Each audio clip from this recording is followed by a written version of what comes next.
গাছে যে ফুল দিয়েছে সেই গাছের ছবি তোমার থেকে ডাউনলোড করা নয়, তোমাদের ওই ওয়েবসাইট থেকে ডাউনলোড করা নয়। এটার ভিতরে দিদিমণি আসুন, আপনারা তুলে দিচ্ছি। আচ্ছা, আর মজার কথা বলি, তোমরা ভাবছো আজকাল লোক যা হয় আর কি, ও বক্তৃতা দিতে আসে তো ওই বড় বড় কথা বলে দেয়, কিন্তু ওর বাগান তোমরা যারা দেখতে যাবে, দিদিমণিরা তো যাবে, কথা দিয়েছে, তোমরাও যারা দেখতে পাবে, ওই যে আয়লাতে একটা গাছ পড়ে গিয়েছিল, যে গাছটা বিক্রির দাম প্রায় 20,000 টাকা দাম দিয়েছিল। আমি বললাম যে তাহলে বিক্রি করে দাও। না না, বিক্রি করা যাবে না, আপনারা গেলে দেখতে পাবেন।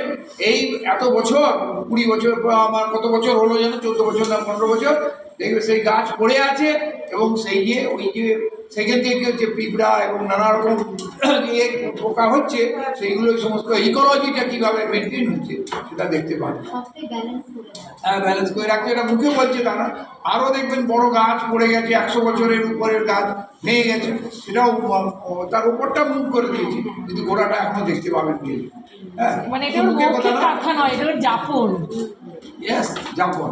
হ্যাঁ, ওই দিন যাপনের মধ্যে এটা থাকা উচিত, আমরা মুখে যেটা বলবো। আর দাদাও দেখলে ওই প্রতীকদা শুধু মুখে বলছে তা নয়, সব কাজগুলো করে সেইভাবে। ওই যে একটা কথা, আমি অনেক কথা তো এসে যায়, আমরা ওই লাইনটা কি যেন অ্যাভয়েড করে দেব, ওই রবীন্দ্র শর্মার লাইনটা, ওই যে আমরা অনেকে অনেক কিছুই জানি, আমরা এবং অনেক কিছু বলি, কিন্তু সেগুলো আমরা